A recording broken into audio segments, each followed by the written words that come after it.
आज की हमारी वीडियो ब्रोके एवरिक की लिखी हुई बेहद खूबसूरत और वायरल किताब Phoebe Berman is gonna lose it पर आधारित है। जरा सोचिए, एक तरफ आप एक ऐसी लड़की हैं जो किताबों में रोमांस के बड़े बड़े ख्वाब देखती है, जिसे लव स्टोरीज पढ़ना बेहद पसंद है, लेकिन जब असल जिंदगी में किसी को डेट करने की बात आती है तो घबराहट और एंजाइटी के मारे उसकी तबीयत खराब होने लगती है। हमारी आज की कहानी की मुख्य किरदार फोबी बर्मन एक बहुत ही प्यारी स्कूल टीचर है जिसकी उम्र अब 30 साल होने वाली है। लेकिन उसकी जिंदगी का सबसे बड़ा राज ये है कि वो इस उम्र में भी पूरी तरह वर्जिन है। उसके जन्मदिन में अब सिर्फ 1 महीना बचा है और उसने ये कड़ा फैसला लिया है कि इस बार वो अपनी इस एंजाइटी को हराकर अपनी वर्जिनिटी खोकर ही दम लेगी। फोबी बर्मन की जिंदगी बाहर से देखने पर बिल्कुल परफेक्ट लगती है। वो एक बहुत ही बेहतरीन 4th ग्रेड की टीचर है जिसे अपने स्कूल के बच्चों से बहुत प्यार है। उसके पास दोस्तों का एक ऐसा कमाल का ग्रुप है जो हर मुसीबत में उसके साथ खड़ा रहता है और उसका रूममेट भी उसका सबसे अच्छा दोस्त है। लेकिन इस हंसती खेलती जिंदगी के पीछे फोबी के भीतर एक ऐसा गहरा डर छिपा है जो उसे हाई स्कूल के दिनों से परेशान कर रहा है। दरअसल जब वो एक टीनेजर थी तो उसके पहले फर्स्ट किस की कोशिश एक बेहद डरावने और शर्मनाक अनुभव में बदल गई थी। उस एक घटना ने फोबी के दिमाग पर इतना गहरा असर डाला कि जब भी कोई लड़का उसके करीब आने की कोशिश करता या वो किसी डेट पर जाने का सोचती तो उसके फेफड़े सिकुड़ने लगते, उसे पैनिक अटैक आने लगते और घबराहट के मारे उसकी रूह कांप जाती थी। वो लड़कों से और इंटीमेसी नजदीकी से इस कदर डरने लगी कि उसने अपने चारों तरफ एक बहुत बड़ी दीवार खड़ी कर ली। किताबों की काल्पनिक दुनिया में रोमांस पढ़ना उसके लिए बहुत आसान और सुरक्षित था, क्योंकि वहां उसे असल जिंदगी का कोई रिस्क नहीं लेना पड़ता था। लेकिन जैसे ही कैलेंडर के पन्ने पलटे और उसकी उम्र 30 साल के आंकड़े के करीब पहुंचने लगी, उसे लगने लगा कि अगर उसने अब कदम नहीं उठाया तो वो हमेशा के लिए अपने इस डर के पिंजरे में कैद रह जाएगी। अपने 30वें जन्मदिन से ठीक 1 महीने पहले फोबी एक रात अपने बिस्तर पर बैठती है और खुद से एक कड़ा वादा करती है। वो एक डायरी निकालती है और उसमें एक बकायदा चेकलिस्ट तैयार करती है जिसका नाम वो रखती है guide to losing my virginity. Guide to losing my virginity. उसका प्लान बिल्कुल साफ है। उसे अगले 30 दिनों के भीतर किसी भी हाल में एक सही पार्टनर ढूंढना है और अपनी वर्जिनिटी खोनी है। लेकिन फोबी की किस्मत देखिए, जिस लड़की की जिंदगी में सालों से एक भी लड़का नहीं था, जैसे ही वो ये चेकलिस्ट बनाती है उसकी जिंदगी में अचानक एक साथ 3-3 लड़के एंट्री मार देते हैं। उसका पूरा जीवन जो अब तक बेहद शांत और बोरिंग था, अचानक एक जबरदस्त लव ट्रायंगल या यूं कहें कि लव क्वाड्रेंगल में बदल जाता है। अब उसके सामने 3 अलग अलग रास्ते हैं और हर रास्ते पर एक ऐसा इंसान खड़ा है जो उसके दिल की धड़कनों को एक अलग ही रफ्तार दे देता है। पहला लड़का है फिन, जो उसके स्कूल में आया एक नया और बेहद हैंडसम टीचर है। फिन को देखते ही स्कूल की सारी महिला टीचर्स का दिल बैठ जाता है और जब फिन खुद फोबी की क्लास के दरवाजे पर आकर उससे बात करता है तो फोबी को लगता है कि उसकी किताबों का कोई राजकुमार सीधे उठकर उसकी असल जिंदगी में आ गया है। फिन दिखने में परफेक्ट है, उसके बात करने का तरीका बेहद अट्रैक्टिव है और वो फोबी में दिलचस्पी दिखाने लगता है।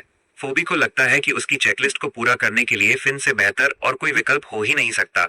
लेकिन कहानी में ट्विस्ट तब आता है जब एक पुराना हाई स्कूल का क्लासमेट वर्ड्स विद फ्रेंड्स नाम के एक ऑनलाइन वर्ड गेम के जरिए उसकी जिंदगी में दोबारा लौट आता है।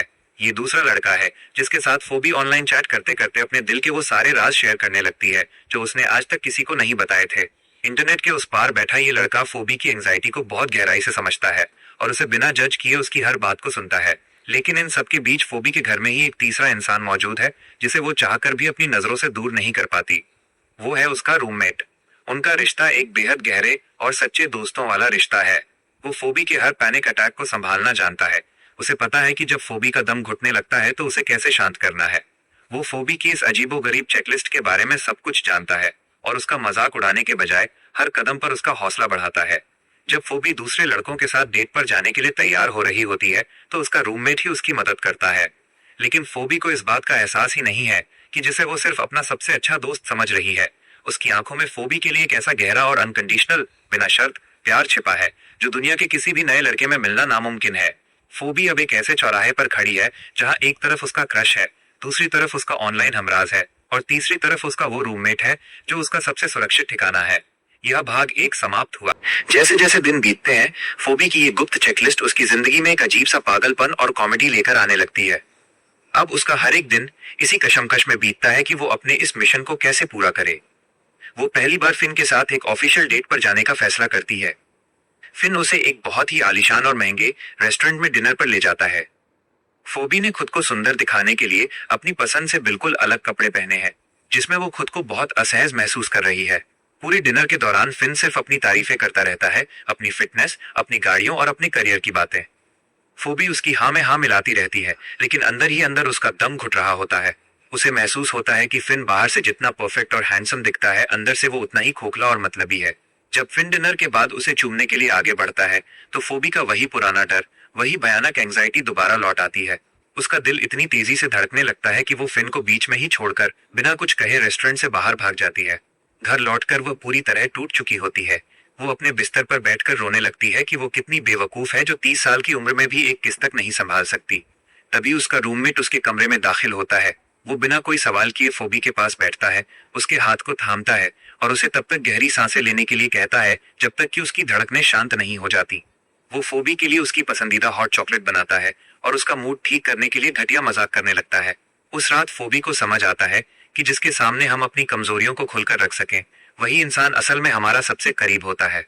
लेकिन उसका दिमाग अभी भी उसकी चेकलिस्ट के जुनून में अंधा है, इसलिए वो अपने इस एहसास को नजरअंदाज कर देती है और अपना ध्यान अपने उस ऑनलाइन दोस्त की तरफ मोड़ लेती है जिसके साथ वो रोज घंटों बातें करती है। उस ऑनलाइन दोस्त के साथ चैट करना फोबी के लिए एक मरहम की तरह बन जाता है। वो फोन की स्क्रीन के पीछे छुपकर अपने दिल की हर वो बात कह देती है जो वो सामने खड़े होकर कभी नहीं बोल पाती। वो उसे बताती है कि वो अपनी वर्जिनिटी खोने के लिए कितनी बेताब है और उसका डर उसे कैसे रोक देता है। इंटरनेट के उस पार से वो लड़का भी उसे अपने जीवन के अधूरेपन और डरों के बारे में बताता है। उन दोनों के बीच एक ऐसा गहरा मानसिक जुड़ाव बन जाता है कि फोबी को लगने लगता है कि शायद यही वो इंसान है जिसके साथ वो अपनी जिंदगी की शुरुआत कर सकती है। वे दोनों आखिरकार एक कॉफी शॉप पर मिलने का फैसला करते हैं। फोबी का दिल उत्साह और घबराहट से भर जाता है, लेकिन जब वो कॉफी शॉप में पहुंचती है और उस लड़के का असली चेहरा सामने आता है तो कहानी में एक ऐसा मोड़ आता है जिसकी उसने कभी कल्पना भी नहीं की थी। कॉफी शॉप की उस टेबल पर कोई अजनबी नहीं बल्कि उसका वही रूममेट बैठा होता है जो सालों से उसके साथ रह रहा था। दरअसल वो रूममेट भी वर्ड्स विद फ्रेंड्स गेम खेलता था और जब उसने फोबी का यूजर नेम देखा तो वो समझ गया था कि ये फोबी ही है। उसने जानबूझकर अपनी पहचान छुपाई ताकि वो फोबी के दिल की गहराइयों को बिना किसी हिचकिचाहट के जान सके। फोबी ये देखकर पूरी तरह सन्न रह जाती है।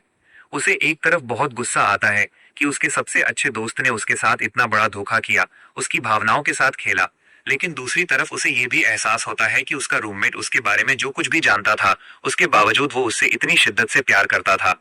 वो गुस्से और कशमकश में वहां से भागकर अपने घर आती है और खुद को कमरे में बंद कर लेती है। उसका 30वां जन्मदिन अब सिर्फ 2 दिन दूर है और उसकी चेकलिस्ट अधूरी है, लेकिन अब उसके भीतर का डर बदल चुका है। अब वो वर्जिनिटी खोने से नहीं डर रही है, बल्कि वो उस सच्चे प्यार को स्वीकार करने से डर रही है जो इतने सालों से उसके ठीक सामने खड़ा था। वो समझ जाती है कि असली रोमांस किताबों की उन कहानियों में नहीं होता जहां सब कुछ परफेक्ट होता है, बल्कि असली रोमांस उस इंसान के साथ होता है जो आपकी सबसे गंदी और कमजोर हालत में भी आपको अपनी बाहों में समेटने के लिए तैयार रहता है। ये भाग 2 समाप्त हुआ। अपने 30वें जन्मदिन की उस सुबह जब फोबी की आंख खुली तो उसके कमरे में सन्नाटा था। उसकी वो डायरी जिसमें उसने guide to losing my virginity की चेकलिस्ट बनाई थी टेबल पर खुली पड़ी थी। 30 दिन खत्म हो चुके थे और तकनीकी रूप से उसका वो मिशन अधूरा था। लेकिन अजीब बात यह थी कि आज उसके दिल में वो पुरानी घबराहट और एंजाइटी बिल्कुल नहीं थी। उसे समझ आ गया था कि ये पूरी लड़ाई कभी भी सिर्फ अपनी वर्जिनिटी खोने की थी ही नहीं, बल्कि ये लड़ाई अपने अतीत के डरों से आजाद होने और खुद को स्वीकार करने की थी। वो अपने कमरे का दरवाजा खोलकर बाहर आती है तो देखती है कि पूरे लिविंग रूम को उसके रूममेट ने बहुत ही खूबसूरती से सजाया हुआ है। टेबल पर उसकी पसंदीदा चॉकलेट का केक रखा है और उसके साथ एक छोटा सा नोट है जिस पर लिखा है हैप्पी बर्थडे फोबी। तुम जैसी भी हो, अपने हर एक डर के साथ पूरी दुनिया में सबसे खूबसूरत लड़की हो। मैं तुम्हारे फैसले का सम्मान करूंगा, चाहे तुम मुझसे दूर ही क्यों ना चली जाओ। उस नोट को पढ़कर फोबी की आंखों से आंसू बहने लगते हैं। उसका सारा गुस्सा, सारा अहंकार पल भर में पिघल जाता है। उसे याद आता है कि कैसे सालों से हर एक पैनिक अटैक में जब दुनिया उसके लिए धुंधली हो जाती थी तो यही एक इंसान था जो उसका हाथ पकड़कर उसे वापस जिंदगी में लाता था। वो बिना एक सेकंड गवाए सीधे उसके कमरे की तरफ भागती है। जब वो उसके सामने खड़ी होती है तो उसके पास कहने के लिए कोई बड़ा और फिल्मी डायलॉग नहीं होता। वो सीधे उसकी आंखों में देखती है जहां आज भी वही पुराना बिना शर्त वाला प्यार और फिक्र साफ दिखाई दे रही थी। फोबी बहुत धीरे से उसके करीब जाती है, उसके चेहरे को अपने हाथों में लेती है और उसे चूम लेती है। इस बार उसके फेफड़े नहीं सिकुड़ते, उसका दम नहीं घुटता और उसे कोई पैनिक अटैक नहीं आता। इसके विपरीत उसे ऐसा महसूस होता है जैसे वो सालों बाद अपने असली घर वापस लौट आई है। उस रात बिना किसी चेकलिस्ट के दबाव के, बिना किसी परफेक्ट रोमांटिक किताब की थ्योरी के, फोबी बर्मन ने बेहद शांति, प्यार और पूरे होशोवास में अपनी जिंदगी का वो नया कदम उठाया। ब्रोके एवरिक की ये कहानी हमें बहुत ही खूबसूरती से ये सिखाती है कि असल जिंदगी में रोमांस कभी भी उन फिल्टर लगी तस्वीरों या झूठी उम्मीदों जैसा नहीं होता जो हम दुनिया के सामने दिखाते हैं। असली प्यार बहुत ही बिखरा हुआ, अजीब और साधारण होता है, जो हमारी सबसे कमजोर और डरी हुई हालत में भी हमारा हाथ थाम कर खड़ा रहता है। फोबी ने आखिरकार अपनी एंजाइटी को मात दे दी थी और उसे उसकी जिंदगी की सबसे हसीन हकीकत मिल चुकी थी।